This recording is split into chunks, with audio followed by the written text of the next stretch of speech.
안녕하세요. 3강의 교육 목표는 동기부여의 의미, 도구, 목표와 실천법을 이해하고 활용하자입니다. 진정한 교육자라면 저는 동기부여 전문가가 되어야 한다고 생각을 하는데요. 이 동기를 부여한다는 것은 상대방의 성취 욕구를 불러일으키는 것을 말합니다. 상대방이 이 긍정적이고 이 생산적인 행동을 하도록 성취 동기를 부여하는 소통 기술이죠. 특히 한창 인성이 형성 과정에 있는 아동이나 또 부모에 대한 독서 지도사의 효과적인 동기부여 여부에 따라서 이 교육 효과는 물론이고 전인적인 인성 형성에도 결정적인 영향을 미칩니다. 개인적인 사례이긴 하지만 제가 어떤 과목을 가르치던 아동들은 이 선생님과 공부하는 과목이 가장 좋고 재밌다는 말을 합니다. 아동은 너무 편해도 귀찮다는 식의 부정적인 심리를 사전에 절치시키는 것이 매우 중요한데요. 이 짧고 강한 톤의 말투나 이 적절한 긴장감을 조성해 주는 것은 이 아동의 부정적인 심리나 행동을 절제시킬 수가 있습니다. 또는 이 모래시계나 이 스톱워치를 통해서 제한 시간 내 미션을 주어야만 이 호기심이나 성취 욕구를 촉진할 수 있어서 매우 효과적입니다. 아동은 분위기가 루스해지면 집중과 이완을 통한 이 긍정적이고 능동적인 사고나 행동이 촉진되지 않아서 이 교육 효과가 매우 떨어집니다. 이 내용은 좀 단순한 것 같아도 매우 중요한 내용이거든요. 오늘의 주요 교육 내용을 살펴보면 이 동기부여 4가지 도구에 대한 부분, 또한 동기부여 도구를 사용하는 동기부여 3가지 방법에 대해서, 마지막으로 이 동기부여를 하는 4가지 목표에 대한 내용을 가지고 말씀을 드리도록 하겠습니다. 동기부여 4가지 도구라고 하면은 말투, 언어, 또는 표정, 동작, 인격을 말합니다. 우리가 대부분은 말로, 언어로만 교육을 하는 것 같아도 사실은 표정이라든지 동작, 더 나아가서 그 선생님의 종합적인 인격은 이 아이들의 교육에 절대적인 영향을 미칩니다.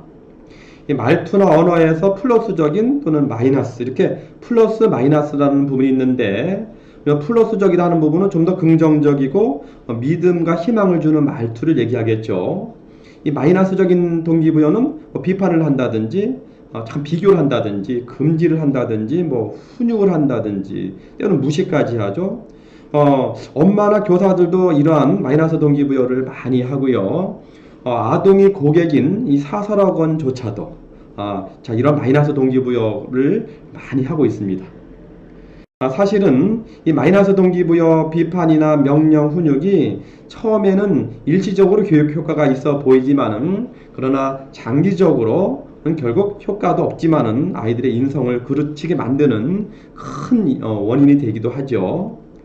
표정도 마찬가지입니다. 플러스적인 동기부여는 뭔가 밝은 미소, 환영해 주는 거, 밋밋한 환영이 아니에요. 적극적으로 동현이 왔구나, 또 반가움, 어이구 반갑네, 또 이렇게 미소나 눈빛도, 또 어디 또 아동이 좀 몸이 안 좋아 보이고 어두워 보이면은 어디 아프니? 또 소중히 여기는 눈빛, 그죠? 또 이해해 주려는 표정이나 눈빛.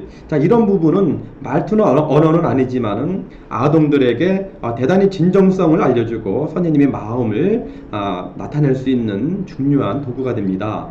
반대로 마이너스적인 동기부여, 무관심을 준다든지 인상을 좀 찌푸린다든지 살짝 무시한다든지 좀 이렇게 냉소적인 웃음을 짓는다든지, 그죠? 동작도 마찬가지죠. 플러스적인 동기부여는 좀 등을 의도적으로 두드려 준다든지 머리를 살짝 쓰다듬어 준다든지, 동성인 경우에는 손을 살짝 잡아준다든지. 반대로 마이너스적인 동기부여는 뭐죠? 무관심한다든지, 아동이 오든 말든 또는 긍정적인 의도를 하더라도 벌을 준다든지 하는 이 체벌은 이 마이너스적인 동기부여에 해당이 됩니다. 인격이라고 하는 부분이 가장 광범위하고 영향력 있는 동기부여 도구가 되는데요. 인격은 이 말투나 언어나 또는 표정, 동작이 가능한 한 항상 플러스적인 이러한 동기부여로 지속적이고 일관성 있게 또한 진정성을 유지하는 모습을 저희는 인격적인 동기부여라고 하는데, 아동들이 다 느낍니다. 그래서 이 플러스적인 동기부여보다는 보통 마이너스적인 동기부여가 보통 교육에서 80%를 저는 차지한다고 보거든요. 집에서는 더 할 수가 있습니다. 그래서 사실은 마음을 먹고 이 플러스 동기부여의 의미를 느끼고 실제 경험을 통해서 야, 참 의미가 있고 효과도 있고 아동도 행복하고 선생님도 참 마음이 기쁘고 흐뭇하구나 라는 것을 느낀다고 하면은 이 플러스 동기부여가 습관화돼서 대단히 행복하고 교육적인 효과가 좋습니다. 자, 그렇지만 아동이 어디 플러스적인 행동만 하나요? 거의 상당 부분을 마이너스적인 행동을 많이 하기 때문에 부모나 교사 입장에서 이 플러스적인 동기부여를 하기가 쉽지가 않습니다. 자, 그렇지만 좀 더 의도적으로 이 복잡하지 않은 동기부여 네 가지 도구라든지 조금 있다가 할 동기부여를 하는 이 세 가지 방법에 대한 의미만 잘 느끼시고 또한 일정 부분 실천을 통해서 습관화를 목표로 하신다고 하면은 정말 가장 동기부여를 잘하는 가장 인격적인 그래서 항상 아이들로부터 사랑받고 좋아함을 느낄 수 있는 선생님이 될 수 있다고 저는 확신을 합니다. 자, 가장 중요한 동기부여 네 가지 도구를 사용한 동기부여하는 세 가지 방법입니다. 동기부여 네 가지 도구를 유기적으로 적용해서 이 동기부여 목표를 실현해 나가는 과정인데요. 관심 주기, 무관심 주기, 벌 주기. 이것이 세 가지 방법이죠. 대단히 간단하지 않습니까?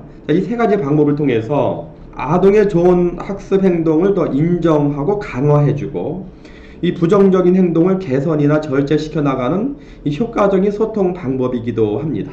인간의 행동은 특히 아동의 행동은 인정을 받으면 더 강화되고요. 무관심을 주게 되면 행동이 소멸한다고 하는 행동 특성의 법칙이 있습니다.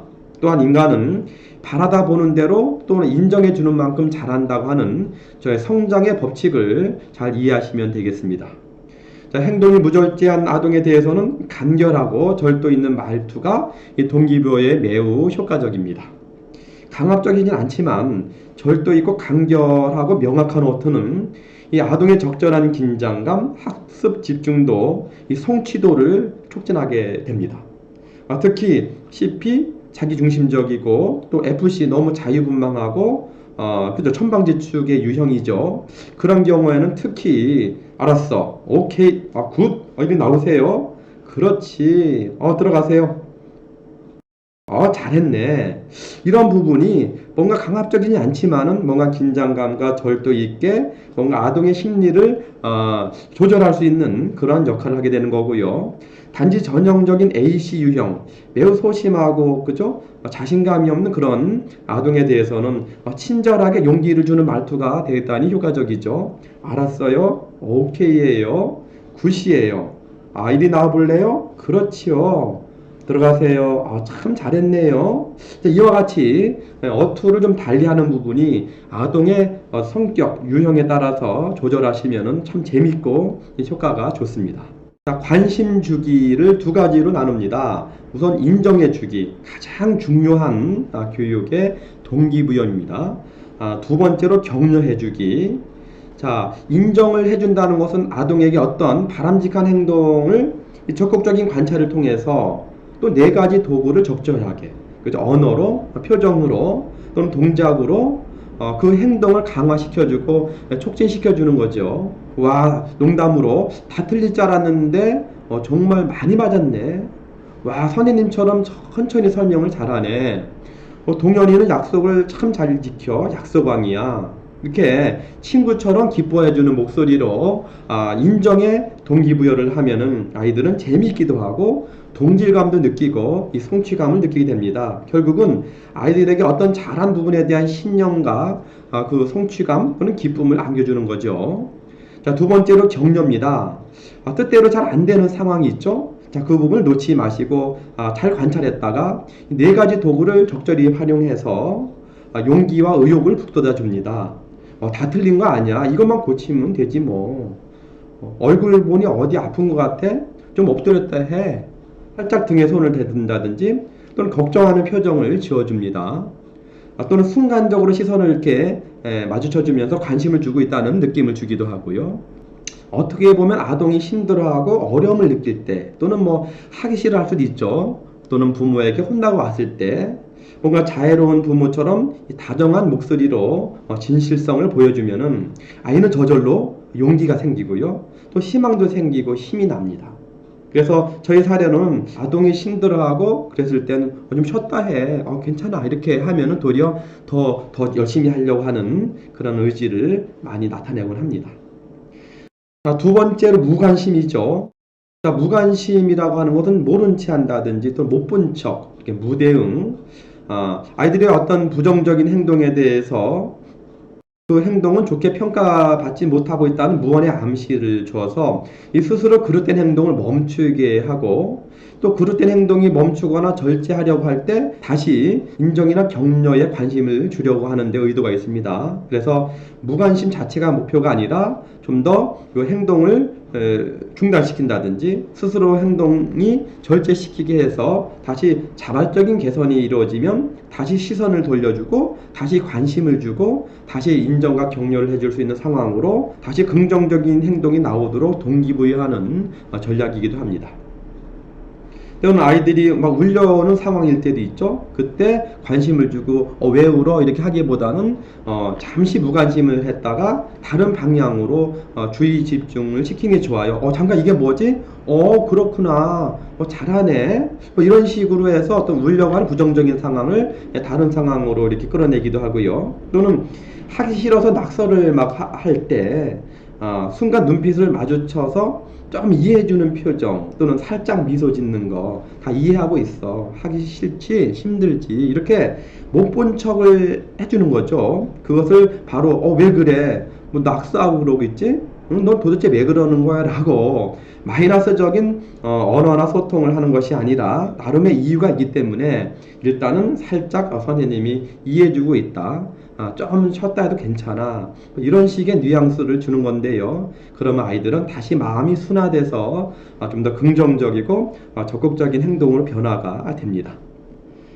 다음은 벌은 이 관찰된 부분에 대해서만 엄하고 강하게 하는 게 필요하고요. 이 부정적인 행동이 좀 고의적으로 이 습관적으로 하는 경우에 불가피하게 벌을 주는 거죠. 이 벌이라고 하는 것이 어떤 체벌이라든지 또는 훈육이라든지 잔소리를 하는 것을 의미하는 것은 아닙니다. 자, 그 부분은 일시적인 효과는 있어 보이지만 장단기적으로 인간적인 신뢰든 교육적인 효과는 볼 수가 없습니다. 긴장된 표정으로 절제심을 유도한다든지 또는 의외적으로 단호하게 호통을 친다든지 또는 엄격한 말투를 한다든지 또는 입술을 살짝 깨문다든지 또 한쪽을 좀 응시를 하고 있다든지 또는 저는 그냥 서 있게 하는 경우 많아요. 그것도 뭐 훈육적으로 서 있어 이렇게 하는 게 아니라 그냥 서 있어. 그냥 괜찮아 서 있어. 뭐 이런 식으로 그 행동에 대해서 더 이상의 뭐 교육보다는 그냥 서 있는 게 더 낫다라는 또는 그러한 부정적인 행동을 선생님이 속으로 대단히 마음 아파한다 또는 좋아하지 않는다 그러지 말자라는 부분을 이제 단호하게 표정으로 나타내 주는 거죠. 참 어떻게 보면은 좀 더 의도적으로 하면 어렵지 않고 이 벌을 주는 사람도 마음이 흐뭇합니다. 왜냐하면 조금 있으면 그 행동이 절제가 된다든지 또는 벌을 받는 아동도 선생님을 싫어하지 않는다는 걸 느끼기 때문에 이러한 벌에 대한 부분도 좀 플러스적인 행동으로 유도될 수 있는 그러한 동기부여가 되는 것입니다. 따라서 이 내용을 다시 정리를 하면은 어떤 무관심은 그 행동을 좋게 평가받지 못한다는 이 무언의 암시를 주고 스스로 그릇된 행동을 멈추게 하고 그릇된 행동을 멈추거나 절제시키려고 할 때는 다시금 인정이나 격려에 관심을 주려는 의도입니다. 그래서 그릇된 상황에 대한 무관심은 제재를 받아야 하는 행동이니 이 스스로 멈출 기회를 주는 선생님의 배려의 심리이고요. 이 무관심이나 벌주기도 결국은 관심을 주기 위한 과정일 뿐입니다. 따라서 이 무관심의 상황에서도 아동에 대한 냉소나 무시 등의 뉘앙스보다는 인정될 행동이 아니기 때문에 좀 하다가 멈추길 바란다고 하는 이 교사의 무언의 진정성 있는 교육인 것이죠. 체벌이나 강요, 엄포, 비난, 비판, 비교, 평가 또는 무시 등의 벌은 일시적인 효과는 있을지 모르지만은 이 속으로 교사를 욕을 한다든지 어떻게 하면 선생님하고 멀어지려고 어떤 애를 쓴다든지 그런 마음만 들게 할 뿐이죠. 그러나 보통의 교사들이 동기부여 기술이 익숙지 못해서 감정에 실린 부정적인 별을 주려고 하는 경향이 많습니다. 이 설사 벌은 주지 않아도 벌써 교사 인상에 다 나타나게 되고 이 아동과의 친화적이고 진정성 있는 관계가 멀어지게 됩니다. 이 벌을 분명하게 주거나 이 잔소리나 훈육식으로 비난하며 벌을 주면 점차 저항감이 커지게 되고 점차 교육 효과는 사라지게 됩니다. 자, 관심도 적극적인 관찰을 통해서 교사의 의도적인 동기부여 지도법이라면 이 무관심도 부정적인 행동을 절제시키기 위한 교사의 의도적인 동기부여 지도법이라고 생각을 합니다. 따라서 이 네 가지 동기부여 도구로 세 가지 동기부여 방법을 적절하게 잘 활용하면 이 전인적인 교육 지도법은 물론이고 교육 효과를 극대화하기 위해서도 매우 중요합니다. 자, 결국은 아동으로부터 기다려지는 선생님이 되기 위한 이 독서 지도사의 필수적인 소통 역량인 것입니다.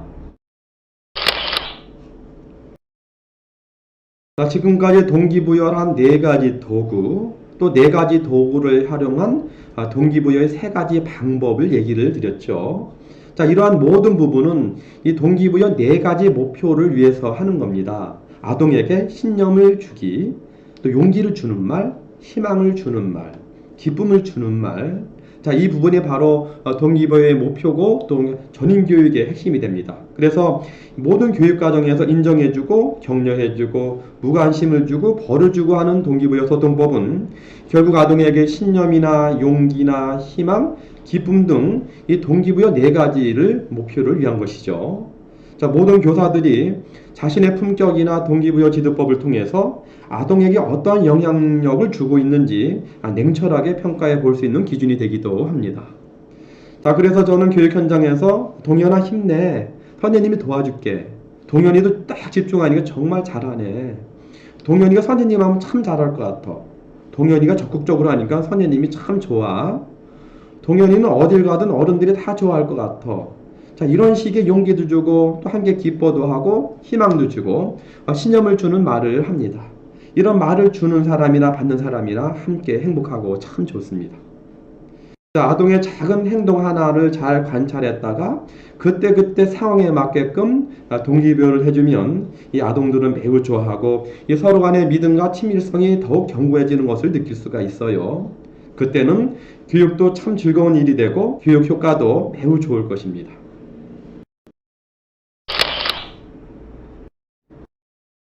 자, 결과적으로 신뢰감과 자발성이 생기는 가장 높은 수준의 인격이 되기 위해서는 아동들이 바라는 이 5가지 마음을 잘 전달해주면 될 것 같습니다. 자, 아동들은 부모나 선생님으로부터 이 5가지 마음을 받고 싶다고 합니다. 첫째로, 나를 인간적으로 대해주고 있구나, 존중하는 마음을 받고 싶어 하고요. 자, 두 번째로, 나의 행동을 이해해주고 있구나, 이해해주는 마음을 받고 싶어 하고요. 다음 세 번째로, 나와 같은 면이 있구나, 이 동질감입니다. 친구와 같은 마음을 느끼고 싶어 하고요. 다음 네 번째로, 나의 말을 집중해서 듣고 있구나, 관심을 받고 싶은 마음입니다. 자, 마지막 5번째로, 나에게 도움을 주려고 노력하고 있구나, 진정성 있는 마음을 받고 싶어 합니다. 자, 이와 같이 이 5가지 마음은 저희가 방금 전에 배운 동기부여의 3가지 방법에서 얼마든지 지속적이고 일관성 있고 진정성 있게 실천할 수가 있습니다. 자, 그 선생님이 가르치는 과목은 모두 재밌다라는 말을 아동으로부터 듣는다면 이 교육자로서의 최고의 보람이 될 것인 물론이고 교육 전문가가 되는 지름길이라는 생각을 합니다. 그 비법은 바로 동기부여하는 능력에 달려 있습니다. 그리 복잡하지도 않고 어렵지도 않습니다. 오로지 수용과 실천만이 필요할 뿐입니다. 자, 마지막으로 실천과 습관화 전략으로 동기부여 전문가에 도전하자라는 강조를 드리고 싶습니다. 자, 교사는 자신의 동기부여 지도법을 적용하는 효과적이고 다양한 표현 방식 등 실천 사례를 리스트업 한다든지 또는 지속적으로 버전업해 나간다면 짧은 시간에 동기부여 전문가가 될 수 있습니다. 이 동기부여 방법을 적용하는 좋은 사례, 나쁜 사례 등에 대한 지속적인 롤플레잉 스터디 활동을 통해서 효과적인 사례 목록집을 만들어 나가는 것도 중요합니다. 자, 결국은 개인의 노력도 필요하겠지만 그래서 하는 교육지도 현장에서 활용할 수 있는 이 동기부여 4가지 도구를 활용한 이 동기부여 3가지 방법을 잘 적용해서 동기부여 4가지 목표를 달성해 나가는 창의적인 실천 사례 경진 대회나 이 교육 행사를 통해서 지속적인 사례를 발굴하고 공유해 나갈 수 있는 교육 시스템이 중요합니다. 자, 그렇지 않으면 답보적이고 의례적인 교육 지도의 반복으로 교육 현장의 선생님의 생산성은 점차 낮아질 가능성이 큽니다. 다음 시간에는 언제 어떤 상황에서나 누구와도 기분 좋고 융화적이고 행복한 마음을 갖게 하는 감성소통은 행복소통이라는 주제로 4강에서 뵙도록 하겠습니다. 자, 고맙습니다.